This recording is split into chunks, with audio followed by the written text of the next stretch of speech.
Greetings. My name is David Fu. My pronouns are he, him, and this is the final announcement for this year's Church Oxman. Incite polite clapping. At last night's in-person auction and dinner, we had a lovely, lively, and delicious time, and we raised just over $4,600 for the church. Incite enthusiastic clapping.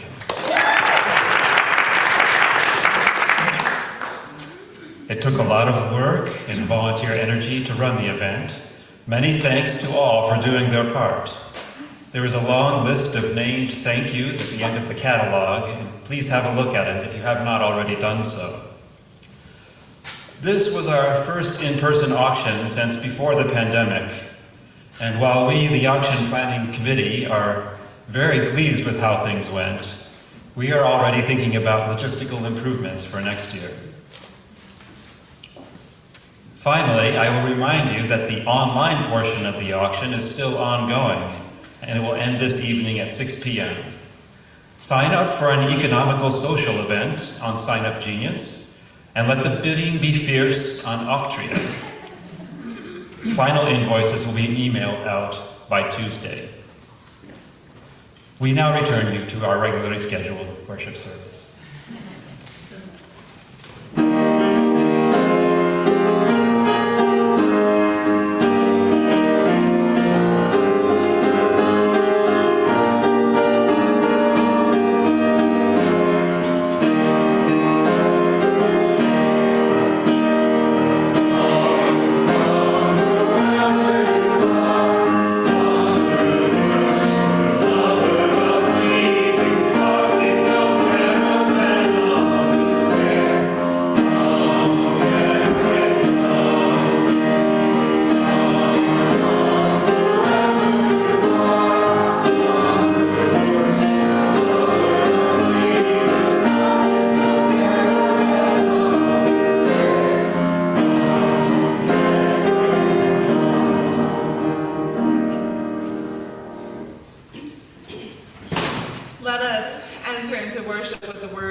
We bring our sorrows, our disappointments, our failures. We gather for healing, for laughter, and rejoice. We gather to find new ways of loving, new ways of thinking, new ways of being. We gather, yes, always we gather, for it is in gathering that we find our hope. Come, let us worship together. I invite you to rise in body or in spirit to join our voices in our opening hymn, Morning Has Come, number 1000 in the Teal hymnal.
standing as Nancy Hariani lights our chalice with words by Joseph M. Cherry. As we gather together for worship this morning, being both near and far, we light our chalice as we do each week. It is a symbol of our faith. May its light be a beacon of hope for the many, those who feel lost, those who feel threat, those who feel tired, those who are uncertain. May our beacon of hope help you find home, help you feel safe, give you respite, and honor your searching mind and spirit.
The world had been dark for a long time. Rainy, lonely, dark.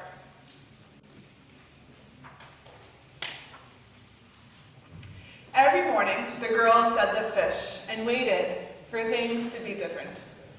But every morning, the world stayed the same. One especially wet day, the girl got tired of waiting. She made an enormous wish. She wished the lonely dark away. What was this? A star. It was beautiful and warm and perfect. She longed to keep it for herself. But the girl could tell that the star did not want to be kept hidden. It needed the girl to help it shine. Surely the best place for a star to light up the world, she thought, was some place grand. But the people in the fancy house were busy. They didn't even want to stop and see the star. The girl and the star felt small.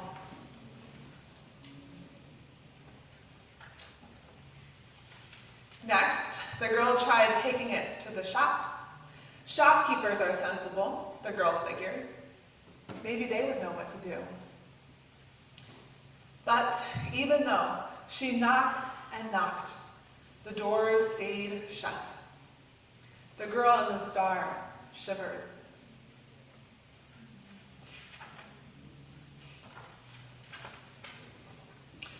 Finally, the girl took the star to the center of the village. Maybe someone would be able to help, but no one seemed interested. The star was gloomy now. Shrinkier, wilted, the girl felt it too. By now, the star was as small as a smudge, and the world felt the same. I must not be very good at taking care of stars, the girl thought. Perhaps I should forget my wish. Someone else could try to help it shine. She found a perfect spot for giving up. Only someone was already there. Two someones.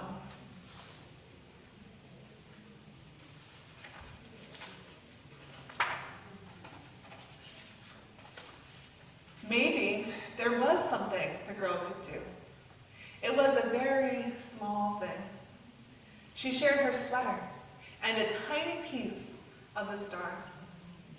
Now the star seemed rounder, shinier, glowing. Maybe, thought the girl, there were lots of small somethings she could do with the star. The girl and the star went everywhere.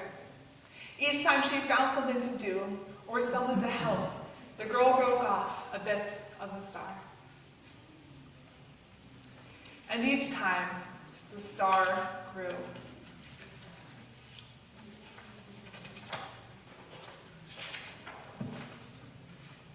Maybe she did know how to be a star keeper.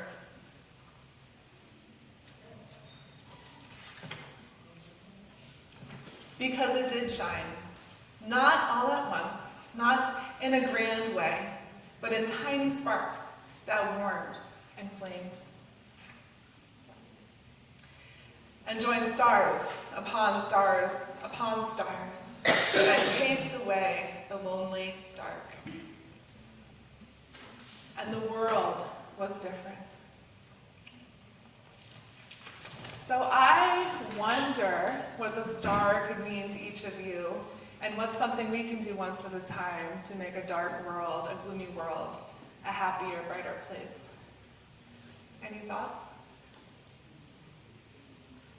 I think in the book it was kindness. Karen? Connection. Connection, beautiful. Thank you, Paula. Compassion. Compassion, thank you. Courage. Courage, thank you.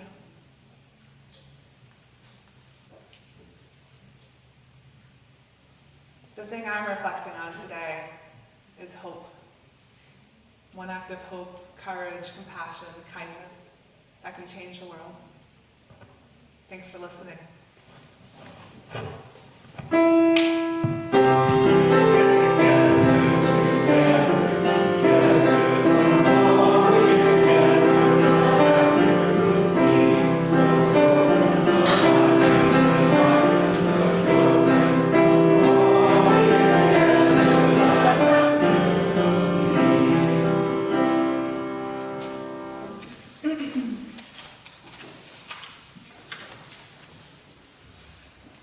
Please remain seated for our prayer hymn, number 100 in the Gray Hymnal.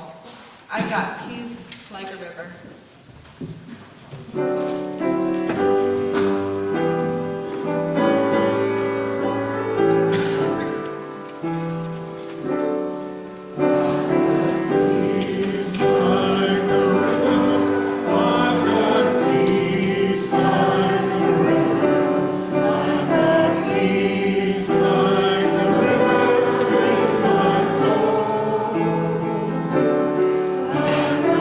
Peace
In the silence that follows the spoken prayer, you are invited to come forward and light a candle for any joys or concerns you hold in your heart this morning. Spirit of love and life, source of all that is, listen to these, the prayers and meditations of our hearts. May we receive in this shared time the blessings of the beloveds in our midst, the love of the eternal. May we reawaken our senses, calling us towards the beauty of a night sky peppered with stars, the song of a blue jay, the scent of a daffodil. May we be overcome with a deep calm, guiding us towards all we hold within, towards the whispers of the heart. May we be filled with generosity of the Spirit, offering a compassion that heals the broken, a love that tends to the lonely, a hope that inspires the despondent. For we live in a kind, generous, and suffering world, a good, whole, and broken world. And yet what perseveres is that which offers the breath of life. As we join here, breathing, worshiping, questioning, may we pause in companionship, journeying towards love, generosity, and hope. And the hope is this, that love, in its myriad forms, returns us to life. May it be so, and amen.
now light a final candle for all else that we hold in our hearts this morning.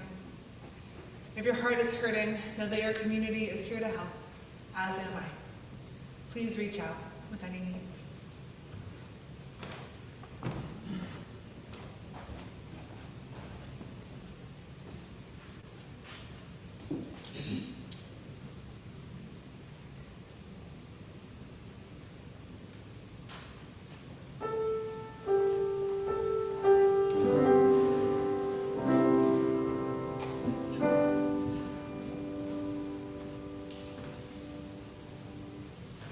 Today's offering words are by a former minister of Channing Memorial Church, Reverend Victoria Weinstein.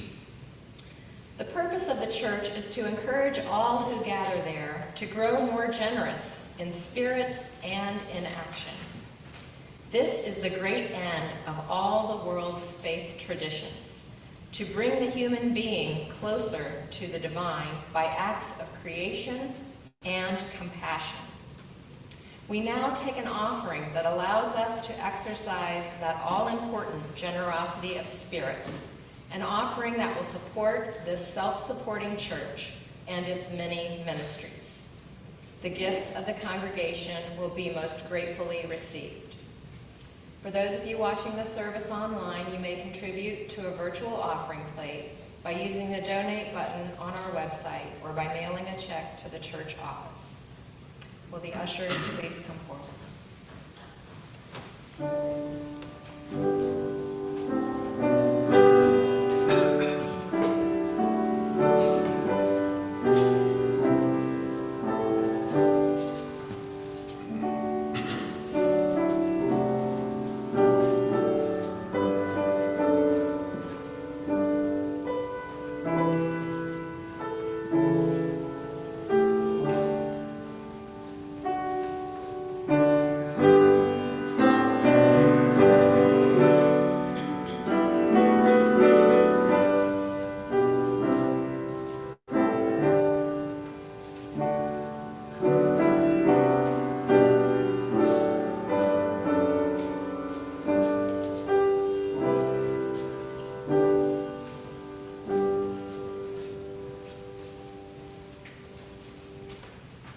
For all that you give and all that you do for our church community and its wider concerns, we give thanks.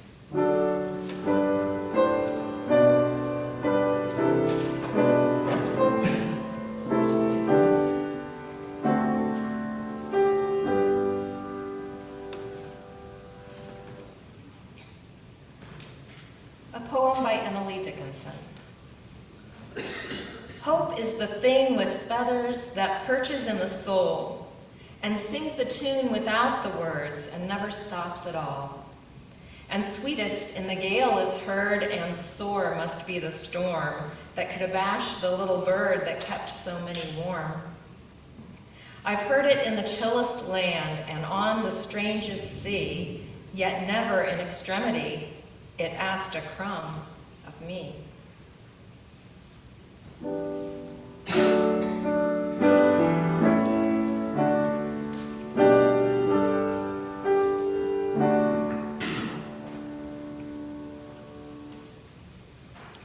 From Blessing the World, What Can Save Us Now?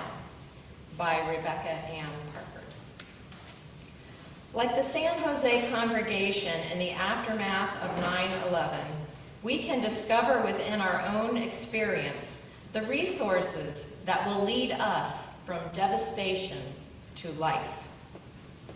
These resources are revealed in the stories of our lives and preserved in the wisdom of the world's religions. The San Jose Church laid a cornerstone that says service. And down the street, the Muslim Center laid a cornerstone that says God is one. And across town, the synagogue laid a cornerstone that says, love your neighbor as yourself. Next door, the Baptists have laid a cornerstone that says religious freedom. And the Methodists, one that says, do all the good you can.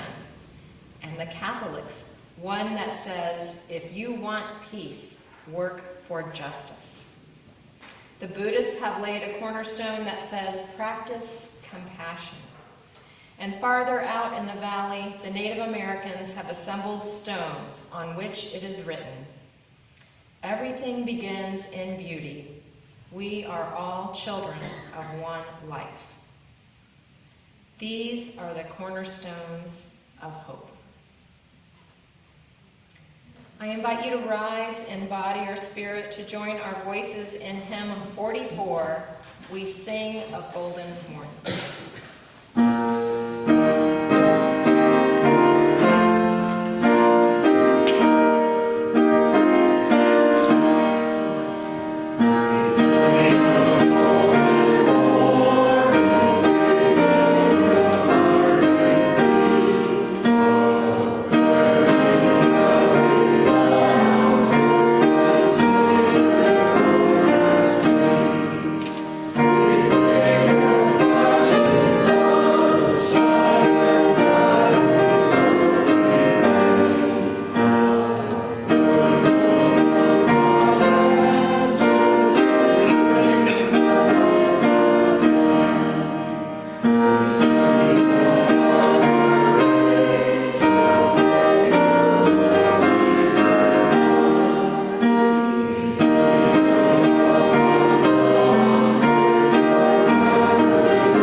Decades ago, musician Carolyn McDade composed a hymn held beloved by many Unitarian Universalists this day, entitled Come Sing a Song With Me.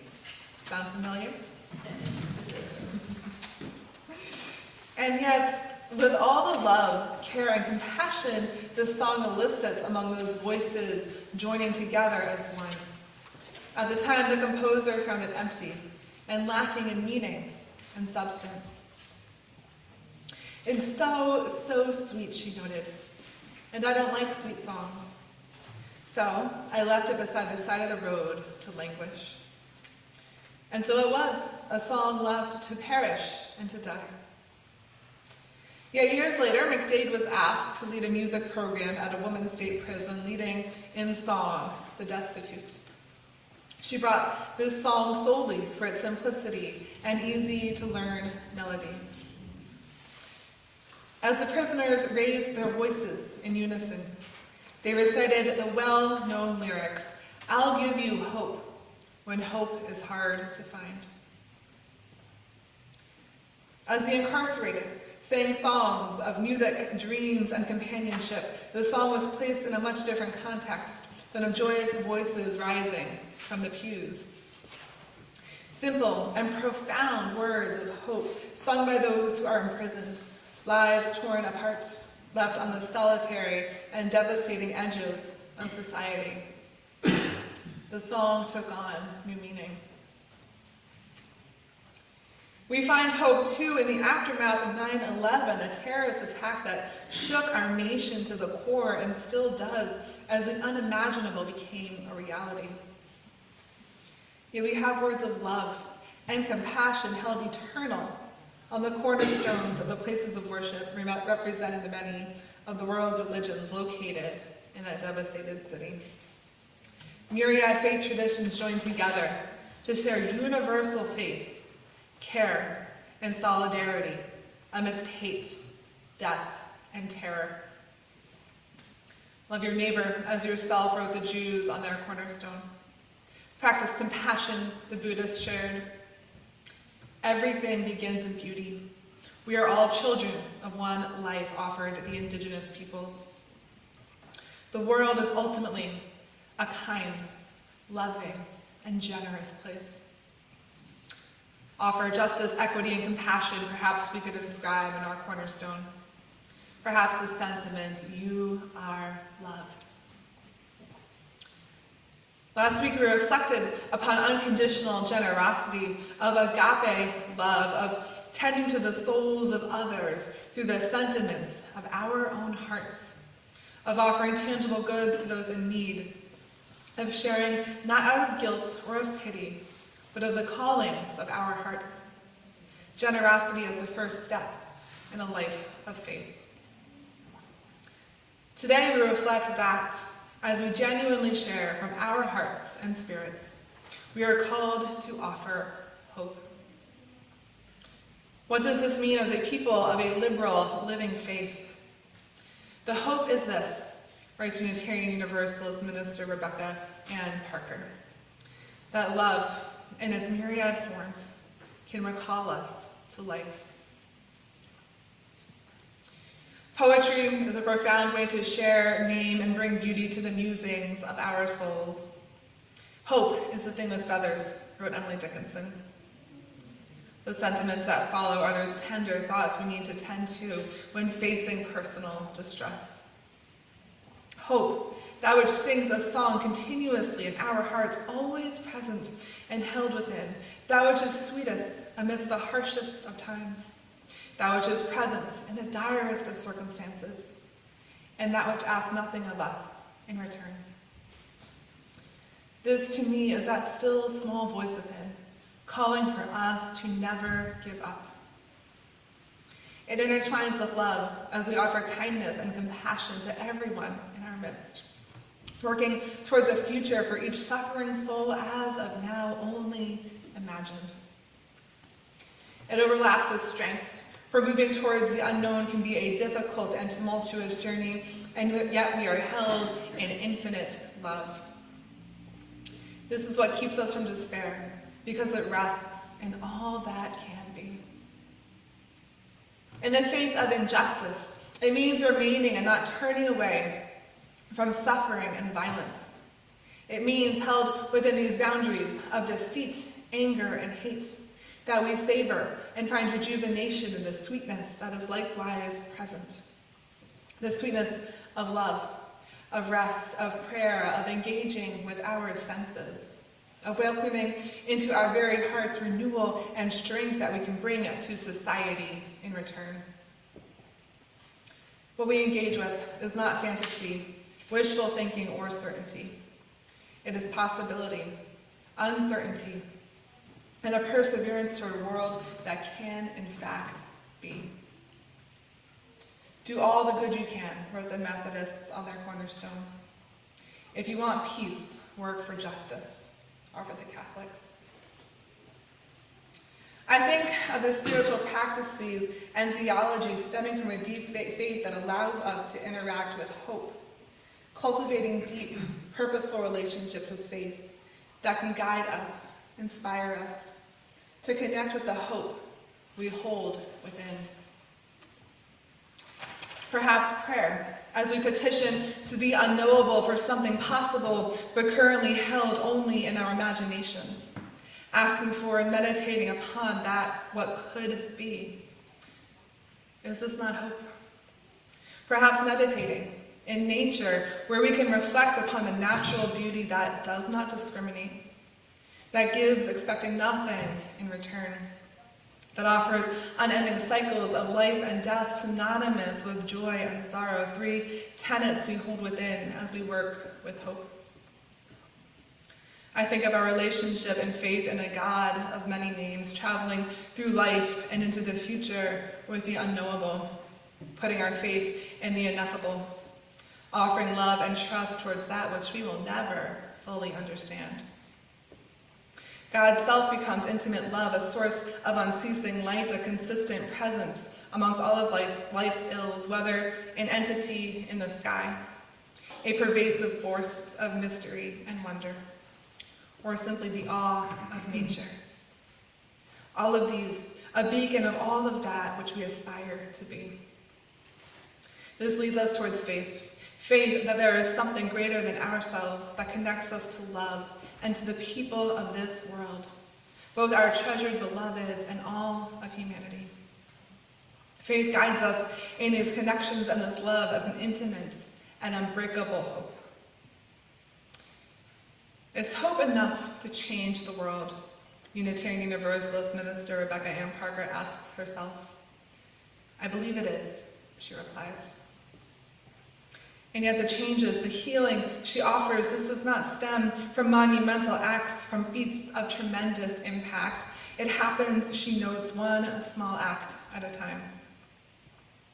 We grasp hands through horror, remain together in companionship and faith. We offer an unbreakable fidelity that counters the infidelity of violence, each small act reaching beyond pervasive terror. In my own prayers, I offer this, that each harmful person can remove their cloak of hate, fear, and violence and instead connect to that inherent dignity and worthiness held within. That one at a time people will turn away from the evils that have been taught and indoctrinated and the horrific acts that stem from this, and instead turn towards that intrinsic love, kindness, and compassion. These are the prayers of my heart.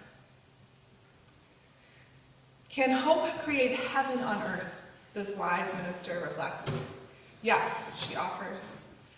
We do this through love, for love of one another is our only security. We do this through solidarity, for faithful solidarity held between the siblings of this world is, she offers, the only power that is stronger than violence and terror. So may we hold on to each other and support one another as an expansive network of siblings and familial bonds. Grasping each other's hands, linking arms, embracing one another, this creates beauty, this creates heaven. In this mindset of creating heaven here and now, we work towards a future we hope for, but cannot see. A heaven growing from hell crafted one act of faith, one act of love, one act of solidarity at a time. We move together towards what we dream to be. And so we have hope, both for a just and equitable world and for our own personal trials and tribulations. I reflect for a moment on the second. Years ago, my maternal grandmother and stepfather were dying at the same time. My grandmother deteriorating from the various ills of old age, and my stepfather from an aggressive form of dementia. It was my mother who cared for both in the confines of her own home. She tended to souls, aching souls, and deteriorating bodies, herself filled with generosity of the heart and spirit, offering herself as a caretaker of two ailing adults. What was she hoping for in this time of hardship? For them, comfort. For them to know they were loved, for contentment. For the two of them to let go of both physical and psychological pain. For friends and family to say their final goodbyes. For a peaceful death. She no longer wished for life, but for solace. Her hopes changed with the flux of life, and yet they sustained her in her caretaking role, and by extension, supported them. I saw my mother's compassion and love reflected in the broken and deteriorating eyes, faces, and bodies of my stepfather and grandmother as they transitioned into a calm, into a distant tranquility. Two souls that ultimately slipped away from this realm in a peace of deep sleep 8 months apart. All that my mother held within guided them towards these final months, weeks, and days. In our final musings, I return us to the words of Rebecca Ann Parker. The hope is this: love in its myriad forms can return us to life. With these sentiments echoing in our ears, I offer a poem by Carl Sandburg adapted for length. Give me hunger, pain, and want. Shut me out with shame and failure. From your doors of gold and fame, give me your shabbiest, weariest hunger. but leave me a little love. A voice to speak to me in the day's end. A hand to touch me in the dark room. One little wandering western star thrust out from the changing shores of shadow. Let me wait and know the coming of a little love. Love, recalling us to life. This poetry, a hopeful plea from the imminently wounded. A call for love, for companionship, for human touch, for a guiding light amidst the shadows. A person able to survive as long as accompanied by hope and love. For we can lose these, yes, and that is where we encounter despondency and deaths of repair, of deaths of despair.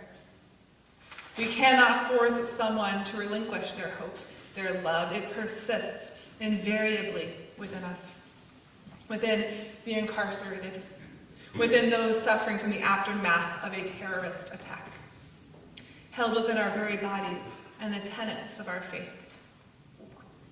We can each find that wandering western star, that light illuminating our path as we traverse the hardships of this life, of death and loss, of illness and pain. We live in a generous world of peace, compassion, fidelity, and solidarity that serves one act at a time to overcome violence, hate, and oppression. We live and we act for a future we cannot yet know, a narrative that has not yet been written, but that of which we know is possible. That sweet song hummed in the confines of our souls, held there always to guide us and to comfort us. So may we lift our voices in song. May I bring you hope when hope is hard to find. May it be so, and amen. Please rise in body or spirit to join our voices in hymn number 346, Come Sing a Song with Me, in the gray hymnal.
Let our proclamations of hope reach out, touching the lost and wandering among us. May we offer these inscribed in the cornerstones of our hearts. That hope sings in the soul, that kindness and compassion persevere, that we live in a loving, generous world, that no one can deprive us from what we hold within. Go in peace, and amen.